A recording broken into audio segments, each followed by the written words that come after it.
यस कार्यक्रमका आदरणीय अध्यक्ष महोदय, नेपाली कांग्रेसको तर्फबाट समानुपातिक उम्मेदवार साथीहरू, आदरणीय राधा घलेज्यू, आदरणीय राजु श्रेष्ठज्यू, आदरणीय दिव्यमणि राज भण्डारीज्यू, नेपाली कांग्रेसका यो मञ्चमा आसीन सम्पूर्ण आदरणीय नेतागण, वरिष्ठ कलाकार निरसा लगायत यो कार्यक्रममा हामीलाई हाम्रो हौसला बढाउन आउनुभएका कलाकार साथीहरू, यहाँ उपस्थित गुवामा दाजुभाइ दिदीबहिनीहरू, मेरो युवा साथीहरूमा मेरो हार्दिक अभिवादन, नमस्कार, जय नेपाल। सम्पूर्ण ज्ञात अज्ञात शहीदहरूप्रति हार्दिक श्रद्धाञ्जली अर्पण गर्न चाहन्छु। संविधान सभाको निर्वाचनको लागि हामीले कार्तिक 27 गते नेपाली कांग्रेसको तर्फबाट मनोनयन पत्र दर्ता गराइसके पश्चात आज 45औं दिनमा हामी हाम्रो निर्वाचनको प्रचार प्रसारको अभियानलाई बिट मार्ने क्रममा छौं। यो 45 दिनको अभियानका क्रममा मलाई साथ दिनुहुने, नेपाली कांग्रेसलाई साथ दिनुहुने पार्टीका सम्पूर्ण साथीहरूलाई म हृदयबाट धन्यवाद दिन चाहन्छु। पार्टीका साथीहरू मात्र होइन, यो अभियानमा हामीलाई 92 वर्षको हजुरआमाले पनि साथ दिनुभएको छ। नानी च्याप्दा गर्नुभएको आमाहरू पनि हामी सँगसँगै अभियानमा कुद्नु भएको छ। व्हीलचेयरमा हिँड्नुपर्ने साथीहरू पनि हामी सँगसँगै कुद्नु भएको छ। दलित साथीहरू आउनुभएको छ, श्रमिक साथीहरू आउनुभएको छ, किसान र मजदुर साथीहरूले हामीलाई साथ दिनुभएको छ। रोजगारी नपाएका साथीहरूले पनि साथ दिनुभएको छ, रोजगारी सृजना गर्ने साथीहरूले पनि साथ दिनुभएको छ। म तपाईहरू सबैप्रति कृतज्ञता ज्ञापन गर्न चाहन्छु। कसैले 1 कदम हिँडेर साथ दिनुभयो, कसैले 100 कदम हिँडेर साथ दिनुभयो, कसैले घरको आँगनमा फुलले स्वागत गरेर साथ दिनुभयो, कसैले झ्यालबाट हात हल्लाएर भए पनि साथ दिनुभयो। म तपाईँ सबै साथ दिनेहरूलाई फेरि एकपटक अभिवादन गर्न चाहन्छु। यो 45 दिनको क्रममा तपाईहरू सबैको घर दैलोमा आउने प्रयास मैले गरेँ, तर चाहँदा चाहँदै पनि समयको कारणले गर्दा कतिपय साथीहरूको घर दैलोमा हामी आउन सकेनौँ। म यसका निम्ति क्षमा माग्न चाहन्छु। तर यो प्रारम्भ मात्रै हो।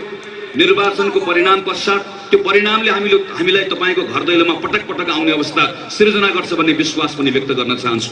तर यो भन्दै गर्दा यो कुरा पनि तपाईहरुको बीचमा राख्न चाहन्छु। निर्वाचनको परिणाम मेरो पक्षमा आउला नआउला, कांग्रेसको पक्षमा आउला नआउला, तर नेपाली कांग्रेस सधैँभरि तपाईसँग रहन्छ, तपाईको बीचमा रहन्छ भन्ने संकल्प पनि तपाईहरुको बीचमा हामी राख्न चाहन्छौँ। आदरणीय साथीहरू, निर्वाचनको क्रममा मत माग्न जाने क्रममा यो क्षेत्रका मतदाताहरूका बीचमा, बासिन्दाहरूका बीचमा जाँदै गर्दा मैले स्पष्टसँग देखेँ, तपाईहरुसँग थुप्रै प्रश्नहरू भएको देखेँ, तपाईहरुसँग थुप्रै चिन्ता, चासो, आग्रह र गुनासोहरू भएको देखेँ, आक्रोश भएको देखेँ। यी सबै जायज कुराहरू नै हो, तर यो सँगसँगै तपाईसँग केही आशा पनि भएको देखेँ। अनि मैले बुझेँ यो हामी सबै नेपालीको विशेषता हो। क्षेत्र नम्बर 4 को मात्र होइन, हामी दुःखका बीचमा पनि सुख आउँछ भनेर, अँध्यारोको बीचमा पनि उज्यालो आउँछ भन्ने आशाले सधैँभरि त्यसले बाँधिएर बाँच्ने कुरामा अभ्यस्त भएका नेपालीहरू हौं। म तपाईहरुलाई आग्रह गर्न चाहन्छु, तपाईहरुले बाल्नु भएको, हामी सबैले मिलेर बालेको आशाको दियोमा तपाई केवल तेल हाल्दिने काम मात्र गर्नुस्। जस्तो सुकै हावा र हुण्डरीबाट तपाईले बालेको आशाको दियोलाई बचाउने संकल्प नेपाली कांग्रेस गर्छ। आदरणीय साथीहरू, हामी नेपालको विगतको बारेमा चर्चा गर्दै गर्दा 2007 साल भन्दा अगाडिको विगतलाई एउटा छुट्टै आँखाले हेर्ने गर्छु। 2007 साल पश्चात नेपालमा नयाँ अध्याय प्रारम्भ भएको थियो। नेपाली कांग्रेस आज गौरवको साथमा 2007 सालको त्यो आन्दोलनलाई स्मरण गर्न चाहन्छ, आफ्ना सबै योद्धाहरूलाई स्मरण गर्न चाहन्छ। तर यो स्मरण गर्दै गर्दा सचेत मतदाताहरूका बीचमा यो कुरा पनि राख्न चाहन्छु, 2007 सालबाट प्रारम्भ भएको नेपालको लोकतन्त्रको त्यो यात्रा, सुरु भएको त्यो अध्याय पटक पटक अवरुद्ध नभएको भए आज 2070 सालमा हामी संविधान सभाबाट संविधान बनाउनका लागि जुट्नुपर्ने अवस्था आउँदैन थियो। हामी नेपालको विकासको कुरा गर्ने गर्छौँ, नेपाल पटक पटक चाहँदा चाहँदै पनि अगाडि बढ्न नसकेको कुरा गर्ने गर्छौँ, नेपालसँग क्षमता हुँदाहुँदै पनि नेपालले आफ्नो क्षमताको प्रयोग गर्न नसकेको कुरा गर्छौँ। तर यसको कारणका बारेमा कमै मात्र चिन्तन गर्ने गर्छौँ। 2007 सालको आन्दोलन पश्चात 2015 सालमा 2014 सालमा संविधान बन्यो। 15 सालमा नेपाली कांग्रेसले पहिलो जननिर्वाचित सरकार बनायो।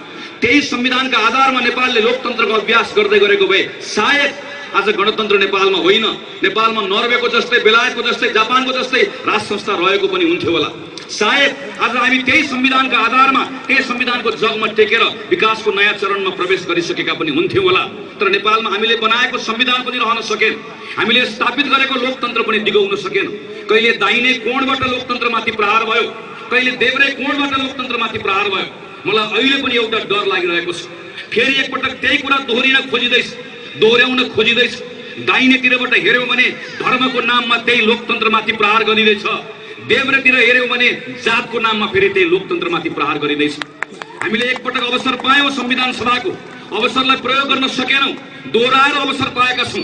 कहीं पनि दोहोऱ्याएर संविधान सभाको निर्वाचन भएर सफलता प्राप्त गरिएको छैन। हामी नेपालमा गर्न खोज्दैछौं, तर यो संविधान सभा सफल भयो भने धर्मको नाममा जातको नाममा खोल उडेर आउने शक्तिहरू संविधान सभाभित्र उनीहरूको हाली मुहाली चल्यो र संविधान सभा असफल भयो भने नेपालले लोकतन्त्र गुमाउने मात्र होइन, यो पटक नेपालले लोकतन्त्र मात्र गुमाउँदैन। हामी सबैको दुर्भाग्य नेपालले यो बेलामा आफूलाई जोगाउन सकेन, आफ्नो राजनीतिक उपलब्धि जोगाउन सकेन भने हामीले चाहँदा नचाहँदै पनि नेपाल विदेशी शक्तिहरूको क्रीडास्थल बन्न बाध्य हुन्छ र त्यो बेलामा त्यसको मूल्य हामी सबै चुकाउन बाध्य हुन्छौँ। त्यसैले म तपाईहरुसँग आग्रह गर्न चाहन्छु, हामीले संविधान सभाको एउटा अवसर पाएका छौँ। यो संविधान सभा 62-63 को आन्दोलनसँग मात्र होइन, 2007 सालको आन्दोलनसँग जोडिएको छ, यो माटोमा भएको प्रत्येक आन्दोलनसँग जोडिएको छ।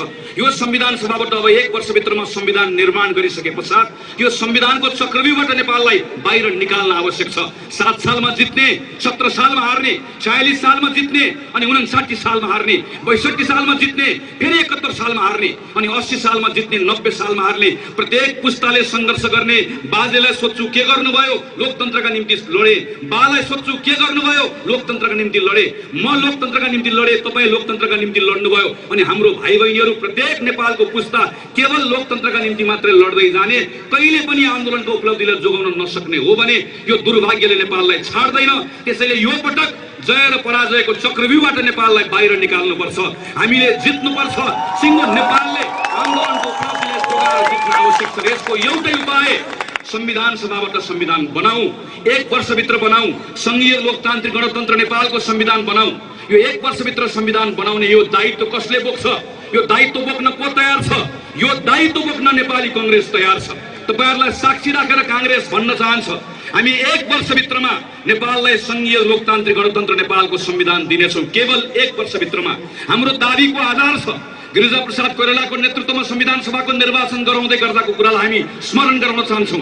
कृष्ण प्रसाद भट्टराईको नेतृत्वमा 1 वर्षभन्दा कम समयमा संविधान बनाएको कुरालाई स्मरण गर्न चाहन्छौँ र हामी तपाईहरुको बीचमा भन्न चाहन्छौँ, यो संविधान सभाभित्र कांग्रेस मात्र हुँदैन, अरु सबै दलहरू रहन्छन्। ती सबै दलहरूको बीचमा समझदारी गर्ने मात्र होइन, संविधान सभाको बहिष्कार गरेर बसेका दलहरूसँग समेत पनि संवादको ढोका खोल्दै कांग्रेसले ती शक्तिहरूलाई पनि संविधान सभाबाट बनेको संविधानको दायराभित्र लिएर आउन सक्ने क्षमता राख्छ।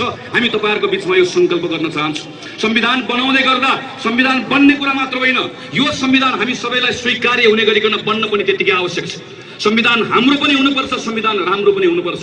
यो संविधान बन्दै गर्दा कुनै एउटा नेपालीले हारेको अनुभूति गर्यो भने संविधान बने पनि त्यसले काम गर्न सक्दैन। त्यसले फेरि एउटा हिंसा र प्रतिहिंसाको नयाँ चरणमा, नयाँ श्रृङ्खलामा नेपाललाई लिएर जान्छ।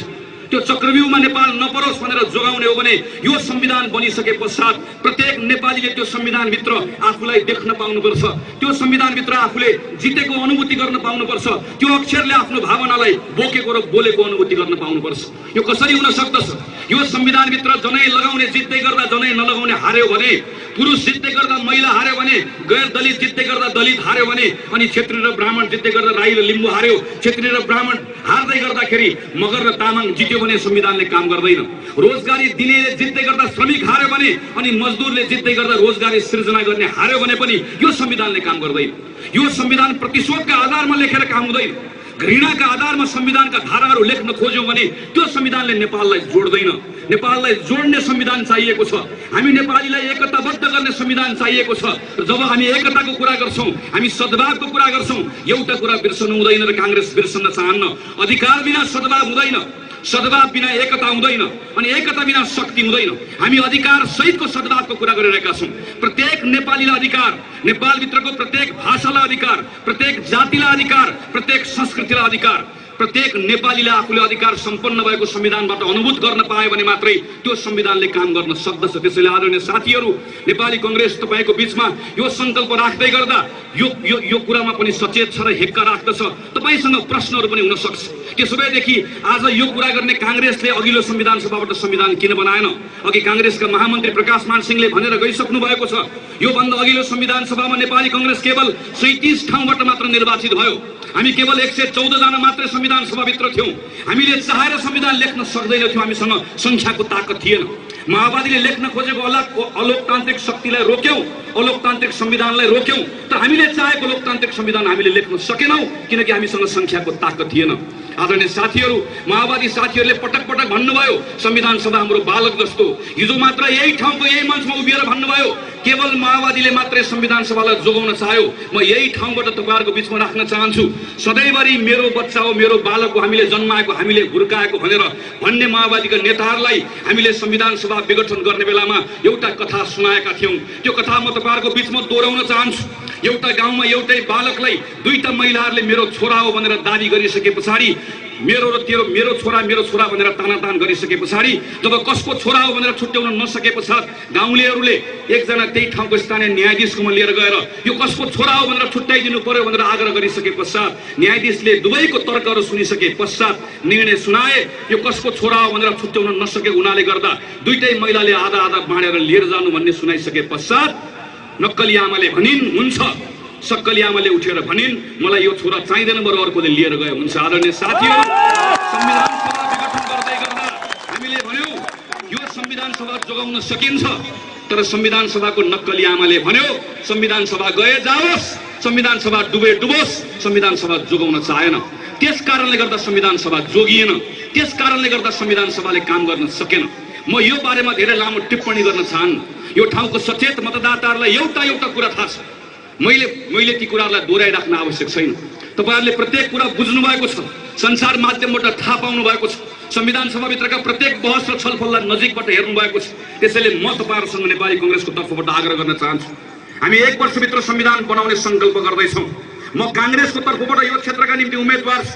तपाईँले मलाई विजयी बनाएर संविधान सभाभित्र पठाउनु भयो, तर संविधान सभाभित्र काङ्ग्रेस कमजोर भयो, काङ्ग्रेसको उपस्थिति हिजो जस्तै कमजोर भयो अनि हामी संविधान सभाभित्र पुग्यौँ।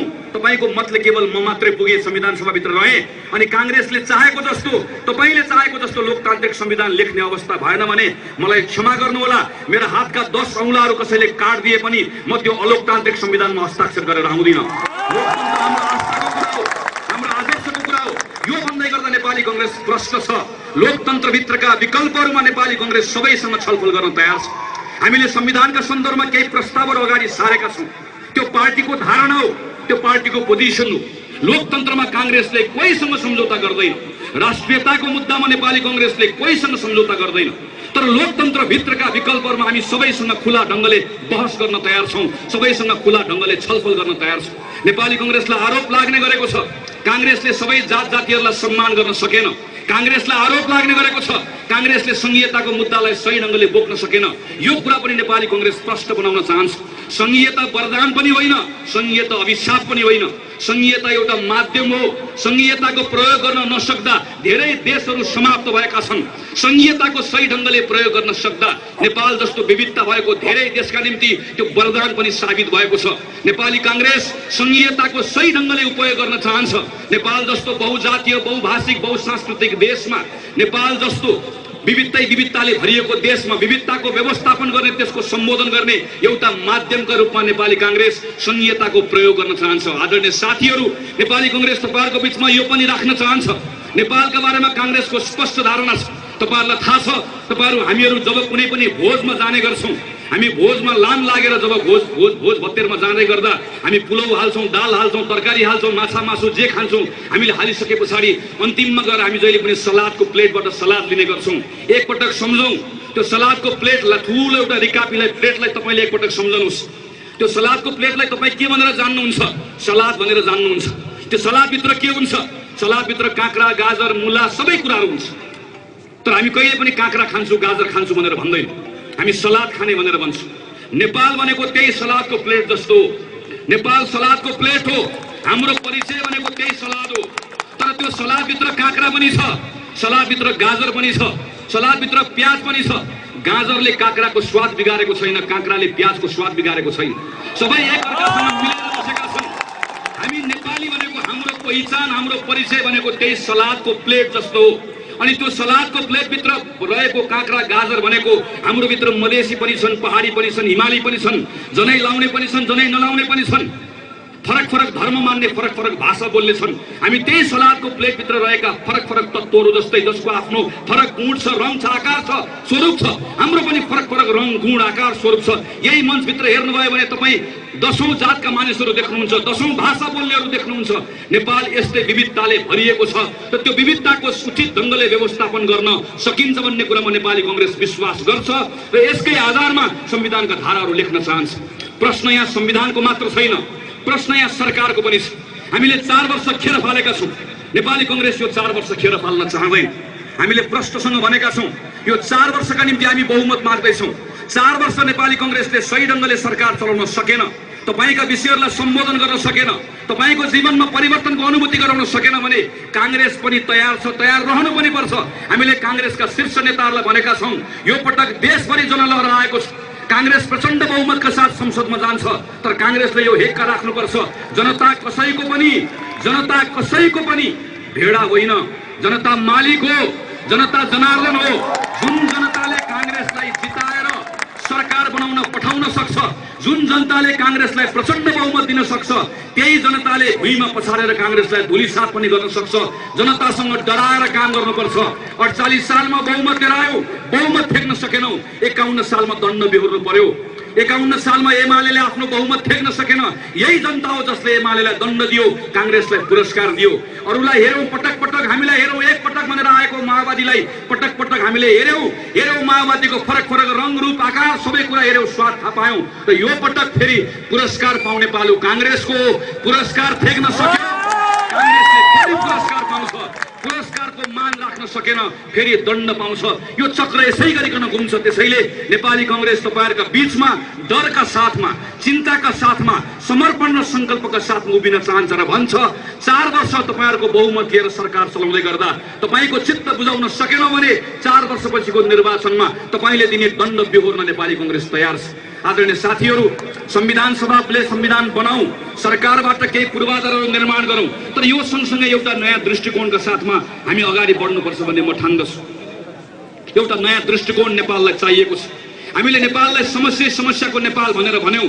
नेपाल समस्याको नेपाल होइन, नेपाल सम्भावनाको नेपाल। हामी जहिले पनि नेपालको सम्भावनाको कुराकानी गर्दै गर्दा तपाईहरुले सुन्नुहुन्छ, कुनै पनि छलफलमा नेपालको सम्भावना छ भनेर भन्दै गर्दा सम्भावना केमा देखिस भनेर प्रश्न गर्दै गर्दा हामी भन्छौं जलस्रोतमा देख्यौं, पर्यटनमा देख्यौं, यसमा देख्यौं भनेर भन्छौं। तर म भन्छु सम्भावना जलस्रोत र पर्यटनमा होइन, सम्भावना नेपालीहरुमा छ, सम्भावना नेपालका तन्नेरीहरुमा छ, सम्भावना तपाईमा छ, सम्भावना प्रत्येक नेपाली युवकसँग, प्रत्येक नेपाली नागरिकभित्र त्यो सम्भावना निहित छ। सिराकको दुर्गम गाउँबाट एउटा 18 वर्षको केटो, यो 18 वर्षको केटो वा केटी जसले कुनै बेला सिराकको लाहान समेत देखेको छैन, त्यो एकैपटक रात्रि बस चढेर काठमाडौँ आइपुग्छ। काठमाडौँ आइसके पश्चात एक रात बागबजारको लजमा बस्छ अनि सिधै अन्तर्राष्ट्रिय विमानस्थल जान्छ। एउटा म्यान पावरले दिएको रातो टोपी लगाएर प्लेन चढ्छ। प्लेनको बाथरुम के हो, प्लेनको ढोका के हो भने थाहा नपाइकन कतारको दोहामा उत्रन्छ। सिधा एउटा काम गर्ने ठाउँमा जान्छ, 18 घण्टा काम गर्छ, फकत 17-18 हजार रुपियाँ कमाउँछ। त्यही 17-18 हजार रुपियाँको आधारमा आफ्नो सपनालाई पूरा गर्न चाहन्छ। मेरो आफ्नो विश्वास त्यो 18 घण्टा श्रम गर्ने त्यो युवकमाथिको विश्वास, किनकि ऊ तयार छ आफ्नो जीवनमा प्रगति गर्नका निम्ति, आफ्नो जीवनमा परिवर्तन ल्याउनका निम्ति। ऊ कसैको प्रतीक्षामा बस्न चाहँदैन, ऊ कसैको आश्वासनमा भर पर्न चाहँदैन। उसले संकल्प गरेको छ मेरो जीवनमा परिवर्तन आउँछ, त्यो परिवर्तन अरू कसैले ल्याउने होइन, त्यो परिवर्तन म आफैले ल्याउनु पर्ने भनेर ठानेको छ। म काठमाडौँका त्यस्ता 100 युवकहरू चिन्छु जसलाई अलिकति मात्र मद्दत गर्ने हो भने, जसलाई अलिकति मात्र उत्साहित गरिदिने हो भने, जसलाई अलिकति मात्र बल पुर्याइदिने हो भने 18 घण्टा श्रम गर्ने त्यस्ता 100 युवकहरूलाई रोजगारी दिन सक्ने, त्यस्ता हजारौं युवकलाई रोजगारी दिन सक्ने हजारौं युवक तपाईँ यही आज मेरो सभामा, हाम्रो सभामा आउनुभएका 100 त्यस्ता हजारौं साथीहरू यही सभामा आउनुभएको छ जसलाई अलिकति मात्र बल पुर्याउने हो भने तपाईले रोजगारी सृजना गर्न सक्नुहुन्छ। यस्ता युवक साथीहरू हाम्रो बीचमा हुनुहुन्छ। तर यी सबै कुरालाई हामी किन जोड्न सकिरहेका छैनौँ? किनकि हाम्रो बुझाइ गलत छ। हामी गलत ढङ्गले हाम्रो राजनीतिलाई अगाडि बढाइरहेका छौँ। म अहिले पनि सम्झन्छु, संविधान सभामा बहस हुँदै गर्दा मैले एकपटक पुष्पकमल दाहालजी अगाडि भएको बेलामा एउटा घटना उहाँलाई सुनाएको थिएँ। तपाईहरुलाई थाहा छ केही वर्ष अगाडि जाजरकोटमा हैजाको ठुलो प्रकोप भयो। जाजरकोटमा हैजाको प्रकोप भइसके पश्चात त्यहाँ एकजना पत्रकार साथीले जुन गाउँमा हैजाको प्रकोप भयो त्यो गाउँको एकजना स्थानीय राजनीतिक कर्मी जो माओवादीसँग आबद्ध हुनुहुन्थ्यो उहाँलाई गएर सोध्नुभयो। तपाईको जाजरकोटमा हैजा लागेर यत्र सयौं मानिसहरूको मृत्यु कसरी भयो? जाजरकोटको नेताले पत्रकारलाई उत्तर दिनुभयो र भन्नुभयो जबसम्म नेपाल साम्राज्यवाद र विस्तारवादबाट मुक्त हुँदैन तबसम्म हाम्रो जाजरकोट हैजाबाट मुक्त हुँदैन। अनि मैले पुष्पकमल दाहालजीलाई भने तपाईले आवाज नभएकोलाई आवाज दिनुभयो, ठिक गर्नुभयो। जाजरकोटको त्यो साथीलाई मुट्ठी कसेर साम्राज्यवाद र विस्तारवादका विरुद्धमा बोल्न सिकाउनु भयो, त्यो पनि ठिक गर्नुभयो। तर कमरेड एउटा कुरा नबिर्सौं, समाज उत्तेजनाले बदलिन्न, समाज चेतनाले बदलिन्छ। त्यो मुट्ठी कसेर साम्राज्यवाद र विस्तारवादका विरुद्धमा बोल्न उठेको त्यो मेरो साथीलाई, त्यो गाउँको त्यो राजनीतिक कर्मीलाई खाना खानुभन्दा अगाडि हात धुनुपर्छ, पानी उमालेर पिउनुपर्छ भन्ने सिकाएको भए साम्राज्यवाद र विस्तारवादसँग लड्न सकिन्थ्यो होला। तर हैजाबाट कम्तीमा 300 जना साथीलाई जोगाउन सकिन्थ्यो होला भनेर सम्झाएको, त्यो स्मरण गराएको त्यो घटना म अहिले पनि सम्झन्छु। त्यति मात्र होइन, म अर्को घटना पनि सम्झन्छु। कुनै बेला नेकपा एमालेका नेता स्वर्गीय मनमोहन अधिकारी, जो अत्यन्त सम्मानित नेता हुनुहुन्छ, स्वर्गीय मनमोहन अधिकारीले नेपालको एकजना वरिष्ठ पत्रकारलाई अन्तर्वार्ता दिँदै गर्दा एउटा कुरा भन्नुभएको थियो। वरिष्ठ पत्रकारले सोध्नुभयो मनमोहन अधिकारीलाई, 48 साल पछाडिको नेपाली कांग्रेसको सरकार हुँदै गर्दाको प्रसङ्ग। मनमोहन अधिकारीलाई प्रश्न गरियो, कमरेड, नेपाली कांग्रेसका विरुद्धमा तपाईको पार्टीले देशैभरि कांग्रेसका विरुद्धमा एउटा अभियान छेडेको थियो, कांग्रेसले नदी नाला बेच्यो, भारत परस्त भयो, त्यसकारणले गर्दा कांग्रेसको विरोध गरौँ भन्ने अभियान देशैभरि छेडेको थियो।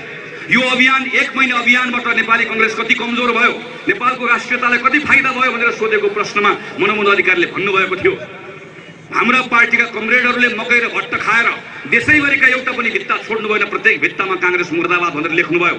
तर हामीले पछि मात्र थाहा पायौं, लेख्न त लेखियो तर नेपालमा त्यो बेलामा रङ उत्पादन गर्ने कुनै पनि कम्पनी नभएकोले हाम्रो पार्टीले रङ किन्नका लागि 1.5 करोड रुपैयाँ भारतको कम्पनीलाई बुझाउनु पर्यो भनेर लेख्नुभएको कुरा स्मरण गर्न चाहन्छु। आदरणीय साथीहरू, मैले भन्न खोजेको कुरा यति मात्रै हो, समाजलाई हामीले उत्तेजनाबाट परिवर्तन गर्न खोज्यौं, उत्तेजनाबाट कुनै पनि समाज परिवर्तन हुँदैन। हामीले कहिले पनि व्यक्तिको क्षमतामा विश्वास गरेनौं, हामीले कि कुनै प्रमुख संस्थाले गरिदिन्छ भनेर विश्वास गर्यौं, कि कुनै पार्टीले गरिदिन्छ भनेर विश्वास गर्यौं। हामीले श्रम बिना ज्याला खोज्यौं, लगानी बिना प्रतिफल खोज्यौं। हामीले गरिबीलाई बेच्यौं, गरिबीको कथा र कविता भन्दै गर्दा हामी रोमाञ्चित भयौं। हामी गरिब नै रहन चाह्यौं, हामी गाउँकै रहन चाह्यौं, हामी दरिद्र र कंगाल नै रहन चाह्यौं। हामीले नयाँ कुराको खोजी गरेनौं, त्यसकारणले गर्दा पछाडि पर्यो। आदरणीय साथीहरू, हामी विकासको, हामी सबैको आकांक्षा छ, हामी प्रत्येक विकसित नेपालको नागरिक हुन चाहन्छौं। तर तपाईहरु सबैलाई थाहा छ, नेपालमा विकासका निम्ति आज हामीसँग श्रम छ, शक्ति छ, नभएको होइन, छैन भने केवल पुँजी मात्र छैन। 1 रुपैयाँ पुँजी बनाउनका निम्ति 4 रुपैयाँ 90 पैसा लगानी गर्नुपर्छ। 4 रुपैयाँ 90 पैसा लगानी गर्यो भने 1 रुपैयाँ पुँजी बन्छ। तपाईको विकासको आकांक्षा पूरा गर्नका निम्ति खरबौं रुपैयाँ चाहिन्छ। तपाईको खल्ती, मेरो खल्ती सबै टकटकाएर एक ठाउँमा जम्मा गरे पनि त्यो खरबौं रुपैयाँ जम्मा हुँदैन। हामीसँग विकासको आकांक्षा छ, हामीसँग काम गर्ने हातहरू छ, सोच्ने मस्तिष्क छ, तर त्यो पुँजी हामीसँग छैन। के त्यसो भए नेपालले त्यो पुँजी कहिले पनि प्राप्त गर्दैन? गर्छ, कहाँबाट गर्छ? संसारभरि उडेर बसिरहेको छ। त्यो नेपाल आउन चाहन्छ, नेपाल भित्रिन चाहन्छ, तर नेपाल आउँदैन। यसको प्रमाण 182 वटा देशहरूको पछिल्लो अध्ययनले देखाउँछ, 182 वटा देश जसले विदेशबाट लगानी लिएर आएका छन्, ती देशहरूमध्ये नेपाल कहाँ पर्छ भनेर खोज्दै गर्दा, हेर्दै गर्दा 1 number, 2 number, 3 number, 4 number, 5 number कहाँ पर्छ भनेर एकपटक खोजी हेरे। अगाडिबाट 1, 2, 3, 4, 5 कहीँ पनि होइन, तर पछाडिबाट गऱ्यो भने नेपाल जहिले पनि 5 नम्बरमा पर्छ। संसारभरि लगानी गर्न चाहनेहरूले लगानी गर्नै नहुने देश मध्ये कुन देश भनेर खोज्यो भने हाम्रो नेपाल जहिले पनि पुच्छरको 5 नम्बरमा पर्छ। कोसँग डराएको? तपाईसँग डराएको होइन, मसँग डराएको होइन, हामीसँग डराएको भए हाम्रै साथीहरूलाई काम गर्न लिएर जाने प्रतिस्पर्धा किन चल्थ्यो? किन कतारीलाई नेपाली चाहियो? किन मलेसिया बनाउन नेपाल चाहियो? किन हङकङका पहाडहरू फोडेर हङकङको समुद्रमा ढुङ्गा भरेर महल बनाउन किन नेपाली नै चाहियो? कोरियाका उद्योग कल कारखानालाई किन नेपाली चाहियो? भारतका गल्लीहरूमा काम गर्न किन नेपाली चाहियो? नेपालीसँग क्षमता नभएको भए सबै नेपाली किन खोज्थे? क्षमता तपाईसँग नभएको होइन, क्षमता हाम्रो राजनीतिले त्यो क्षमता राख्न सकेन, हाम्रो राजनीतिले त्यो बाटो देखाउन सकेन, हामीले सही ढंगले नेपाललाई नेतृत्व दिन सकेनौं, किनकि हामी जहिले पनि यसमै रमायौं। त्यसैले आदरणीय साथीहरू, म तपाईसँग आग्रह गर्न चाहन्छु, यो बाटोबाट नेपाललाई बाहिर निकाल्नुस्। हामीसँग प्रचुर सम्भावनाको कुरा हामी गरिरहेका छौं, तर त्यो प्रचुर सम्भावना आफै व्यवहारमा बदलिन्न, त्यो आफै अनुवाद हुँदैन। त्यसका निम्ति हाम्रो प्रयत्न चाहिन्छ, हाम्रो प्रयत्नका निम्ति अवसर चाहिन्छ। संविधान बनाऊ, कानुनको शासनलाई सुनिश्चित गरौं, हाम्रा कतिपय नियम कानुन बदल्नु पर्ने भए बदलौं, अनि त्यसपछि विश्वास गरौं प्रत्येक नेपालीसँग क्षमता छ, प्रत्येक नेपाली गरी खान चाहन्छ भनेर विश्वास गरौं। त्यति मात्रै गर्न सक्ने हो भने धेरै कुरा बदल्न सकिन्छ, हाम्रा वरिपरिका कुराहरू फेर्न सकिन्छ, हाम्रो जीवनकालमा नेपाललाई नयाँ ढङ्गले लिएर जान सकिन्छ। यो मेरो विश्वास हो। यो मेरो विश्वासको आधार भनेको तपाईँ हो। यो मेरो विश्वासको आधार भनेको तपाईँसँग लामो समयदेखि काम गर्दै गर्दा मैले गरेको अनुभव हो। म देख्दछु हजारौं साथीहरू मेरो एउटा आह्वानमा, म जस्तो एउटा सामान्य मान्छेले गरेको आह्वानमा हजारौं साथीहरू अहिले नेपाल बाहिर जान चाहेका साथीहरू नेपाल बाहिर जान छोडेर यही नेपालभित्र बसेर एउटा सामान्य कृषिको पेशा गरेर बस्नको निम्ति उद्यत भएर काम गरिरहेका सङ्गठनले हजारौं हजार रोजगारी सृजना गरेका छन्। हामी जस्तै केही साथीहरूको आह्वानमा 10औं वर्ष आफ्नो घर परिवारले सम्पत्ति खर्च गरेर पढाएका साथीहरू अहिले दुर्गमका विद्यालयहरूभित्र गएर 2 वर्ष 3 वर्ष घर परिवार सबै कुरा छोडेर पढाउन गएका छन्। हाम्रो साथीहरू काम गर्न तयार नभएका होइनन्। हाम्रो साथीहरूसँग क्षमता नभएको होइन, तर त्यो क्षमताको प्रयोग हामी गर्न सकिरहेका छैनौँ। त्यसैले म तपाईसँग आग्रह गर्न चाहन्छु। म यसको बारेमा लामो कुरा भन्न चाहन्छु। म तपाईँहरूको बिचमा आएको छु, तपाईँहरूसँग बसेर मेरा कुराहरू राखेको छु, तपाईँहरूको कुरा सुनेको छु। यी विषयहरूमा लगातार काम गर्न चाहन्छु। संविधान सभाभित्र गएर नेपाली कांग्रेसलाई प्रभावकारी ढङ्गले कांग्रेसको तर्फबाट, कांग्रेसको पक्षबाट संविधान निर्माण गर्ने गरी, संविधान 1 वर्षभित्र गर्ने गरी यसलाई टुङ्ग्याउन चाहन्छु। किनकि संविधानको विषय टुङ्ग्याइएन भने अघि मैले तपाईँको बिचमा राखेको जति कुरा राखे पनि त्यो विषयमा नेपाल प्रवेश गर्न सक्दैन। त्यसैले संविधान निर्माणको कुरालाई टुङ्ग्याउन चाहन्छु। संसदभित्र गएर संसदलाई प्रभावकारी ढङ्गबाट जनताको पक्षमा काम गर्ने बनाउन चाहन्छु। नेपाली कांग्रेसको नेतृत्वमा बनेको सरकारलाई जनताको पक्षमा काम गर्ने बनाउन चाहन्छु। त्यति मात्र होइन, मैले तपाईँको बिचमा यो क्षेत्रको साथीहरूको विकास निर्माणका सन्दर्भमा अतिरिक्त संसद कार्यालयको प्रस्ताव गरेको छु। त्यो अतिरिक्त संसद कार्यालयमा तपाईँहरूको बिचमा रहेर यो क्षेत्रलाई नेपालको नमुना क्षेत्र बनाउन चाहन्छु। मैले आजै मात्र तपाईँहरूको बिचमा काठमाडौँ घोषणापत्र जारी गरेको छु। यो काठमाडौँ घोषणापत्र तपाईसँग जोडिएको छ, मसँग जोडिएको छ। काठमाडौँको एउटा सांसदले केवल आफ्नो क्षेत्र हेरेर मात्र हुँदैन। हाम्रा समस्याहरू काठमाडौँका साझा समस्या छन्। यो काठमाडौँ भनेको केवल काठमाडौँ जिल्ला मात्र होइन। म उपत्यकाको बारेमा कुरा गर्दैछु। भक्तपुरको, ललितपुरको, काठमाडौँको दिगो विकासका सन्दर्भमा धेरै युवा साथीहरूसँग मिलेर एउटा गुरु योजना बनाएको छु। यो योजना तपाईँहरूसँग मिलेर काम गर्न चाहन्छु। तर यो सबैका निम्ति तपाईँको सहयोगको लागि अनुरोध गर्छु र एउटा विश्वास व्यक्त गर्न चाहन्छु। मेरो धेरै लामो कुराहरू छैन। म आजको दिनमा अरू दलहरूका बारेमा धेरै टिप्पणी गर्न पनि चाहन्न। म आजको दिनमा मेरै बारेमा केही कुराहरू राख्न पनि चाहन्न, किनकि मेरो जीवन खुला किताब जस्तो छ। तपाईँले यसलाई पटक पटक पल्टाएर पढ्नु भएको छ। फेरि आवश्यकता पर्यो भने फेरि पल्टाएर पढ्नुहुन्छ। म भित्र गल्ती र कमजोरीहरू छैनन्, म भन्दिनँ। संविधान सभाभित्र हिजो सबै ठिक काम मात्र गर्यौँ त्यो पनि म भन्दिनँ। संविधान सभाभित्र चाहेर पनि कति काम गर्न सकेनौँ, कति कामहरू नजानेर गरेनौँ, कति कामहरू नजानेको कारणले गर्दा गल्तीहरू पनि गऱ्यौँ होला। ती गल्तीहरूका बारेमा तपाईँहरूसँग क्षमा माग्न चाहन्छु। तपाईँहरूबाट सिक्दै आफ्नो गल्तीहरूलाई सच्याउन चाहन्छु। तपाईँहरूको मार्गदर्शन चाहन्छु, तपाईँहरूको शुभेच्छा चाहन्छु। एउटा सपना बोकेर राजनीतिमा आएको हुँ। पोखरी फोहोर देखिसके पछाडि दिलमा बसेर फोहोर भयो भनेर हुँदैन। पोखरीमा हम्फालेर फोहोर आफै सफा गर्ने कोसिस गर्नुपर्छ भन्ने ठाने पोखरीमा हम्फाले त्यसलाई सफा गर्ने प्रयास गरिरहेको छु। नेपाली कांग्रेसभित्र काम गरिरहेको छु। कांग्रेसभित्रै पनि लडिरहेको छु। नेपाली कांग्रेसलाई 2007 सालको जस्तो क्रान्तिकारी, 15 सालको जस्तो प्रगतिशील बनाउनु पर्छ भनेर कांग्रेसभित्रै पनि लडिरहेको छु। यो लडाईँमा म तपाईँको साथ चाहन्छु। यो लडाईँमा म तपाईँको शुभेच्छा चाहन्छु। यो लडाईँमा म तपाईँको मार्गदर्शन चाहन्छु। म यो ठाउँबाट उभिएर निर्वाचनको प्रचार प्रसारका क्रममा अरू दलका साथीहरूले भन्नुभएको कुराहरूको बारेमा केवल एउटा दुईटा टिप्पणी गर्नै पर्ने भएकोले म त्यति मात्र भन्न चाहन्छु। मसँग प्रतिस्पर्धा गर्दै गर्नुभएको साथीहरूले मेरो बारेमा एउटा कुरा पटक पटक भन्नुभएको रहेछ। मैले सुने संविधान सभामा काम गरेर आइसकेको टेस्टेड मान्छे हो, संविधान सभाभित्र काम गरेर आइसकेका मानिसहरू असफल हुन्, त्यस कारणले गर्दा हामीलाई मत दिनुपर्छ भनेर भन्नुभएको रहेछ। म एमालेबाट आउनुभएको साथी, माओवादीबाट आउनुभएको साथी सबैलाई सम्मान गर्दै आग्रह गर्न चाहन्छु र एउटा प्रस्ताव तपाईँहरूको बिचमा राख्न चाहन्छु। तपाईँ मसँग किर्तिपुरको 10 नम्बर क्षेत्रमा अहिले पनि सभा चलिरहेको छ। म यो ठाउँबाट किर्तिपुर, अहिले यहाँबाट किर्तिपुर जानुपर्नेछ। त्यो किर्तिपुरको सभामा मसँग गएर योभन्दा अघिल्लो पटक प्रधानमन्त्री बनिसक्नु भएको पुष्पकमल दाहाल निर्वाचन लड्दै हुनुहुन्छ। मभन्दा बढी टेस्टेड भइसक्नु भएको पुष्पकमल दाहाललाई होइन, कांग्रेसको उम्मेदवारलाई मत दिनुपर्छ भनेर माग्न तयार हुनुहुन्छ भने म निर्वाचनको मैदान तपाईँको लागि छोड्न तयार छु। योभन्दा अलिकति पर 2 नम्बर क्षेत्रमा 2 ठाउँमा निर्वाचन हारेर पनि प्रधानमन्त्री हुनुभएको माधव नेपाल निर्वाचन लड्दै हुनुहुन्छ। माधव नेपाल धेरै पटक टेस्टेड भइसक्नुभयो। माधव नेपालको मैदानमा हाम्रै चेली प्रतिमा गौतम लडिराख्नु भएको छ।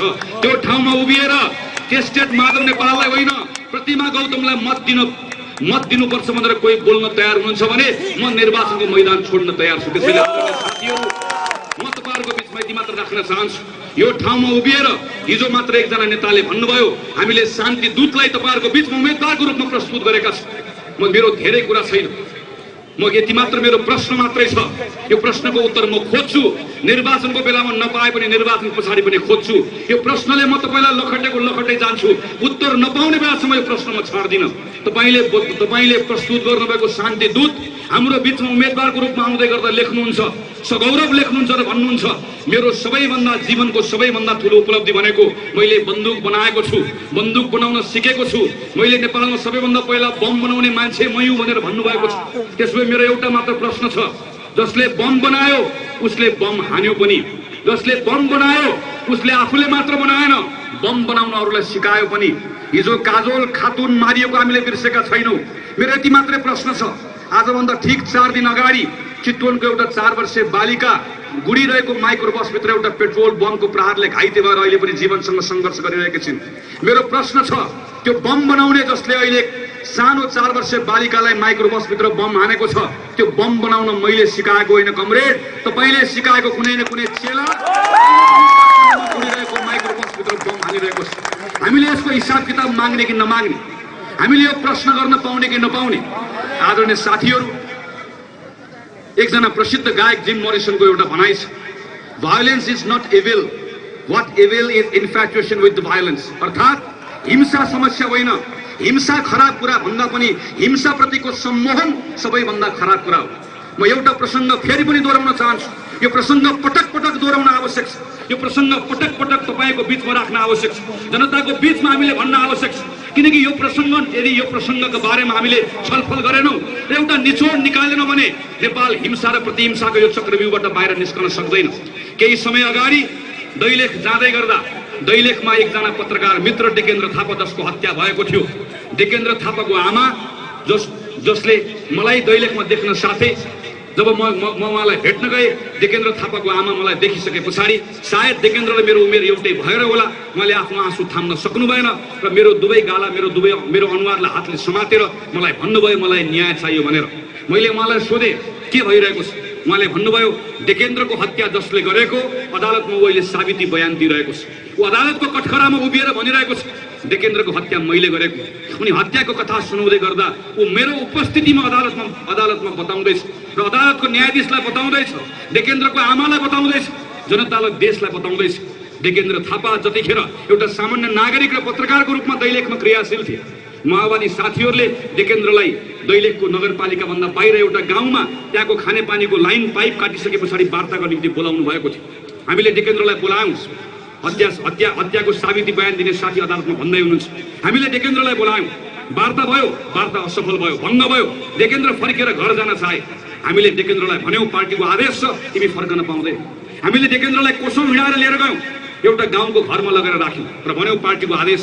5-7 दिन त्यही घरभित्र राख्यौँ र भन्यौँ पार्टीको आदेश। त्यस पछाडि घरबाट निकाल्यौँ, छेउको स्कुलमा लिएर गयौँ, त्यसको एउटा खम्बामा लग्यौँ, बाँध्यौँ, सबै लुगा फुकाल्यौँ, निर्वस्त्र बनाएर भन्यौँ पार्टीको आदेश। दुवै हात पछाडि लगेर बाँध्यौँ र बाँधेर राखिसके पछाडि उसको अगाडि एउटा खाल्डो खन्यौँ। खाल्डो खनिसकेपछि हामीले डेकेन्द्रलाई त्यो ठाउँबाट खम्बाबाट निकालेर त्यो खाल्डोमा राख्यौँ र भन्यौँ पार्टीको आदेश। त्यो बेलामा डेकेन्द्र जम्मा एउटा कुरा भन्दै थियो, हात माथि आकाशतिर लिएर गएर ईश्वरलाई पुकार्दै थिए र भन्दै थिए, हे ईश्वर मैले त्यस्तो के अपराध गरेको थिएँ र मेरो आमाको कोखबाट तैँले मलाई जन्माइस्। अनि उनी आमालाई पुकार्दै थिए र भन्दै थिए, हे आमा तैँले यो धरतीमा मलाई किन जन्माइस्। डेकेन्द्र रुँदै थिए, ईश्वर भन्दै थिए, आमा भन्दै थिए, पार्टीको आदेश थियो, मैले माथिबाट माटो हाल्दै गएँ। डेकेन्द्र कतिखेर बोल्न छोडे, त्यसपछि मैले माटो हाल्न छोडेँ। त्यो दिनबाट म सुत्न सकेको छैन, श्रीमान मैले सजाय पाउनुपर्छ भनेर उनी अदालतमा उभिएर बयान दिँदै थिए। प्रश्न डेकेन्द्रको मात्र होइन, मैले तपाईँलाई एउटा कोटेसन सुनाएँ। प्रश्न हिंसाप्रतिको सम्मोहनको गल्ती भएको छ, कमजोरी भएको छ।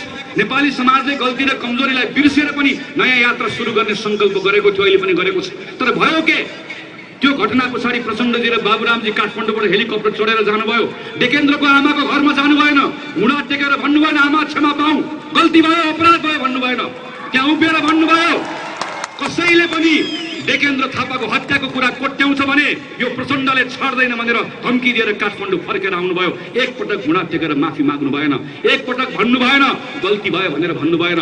हिजो डेकेन्द्रको हत्या गल्ती भयो भनेर नभन्ने हो भने, हिजो काजोल खातुनमाथि हानिएको बम गल्ती थियो भनेर नभन्ने हो भने, आज कसैले बम हान्दै गर्दा त्यो बम गल्ती थियो भनेर, त्यो अहिले कसैले हत्या गर्दै गर्दा यो हत्या गल्ती थियो भनेर हाम्रो समाजले कसरी भन्न सक्छ?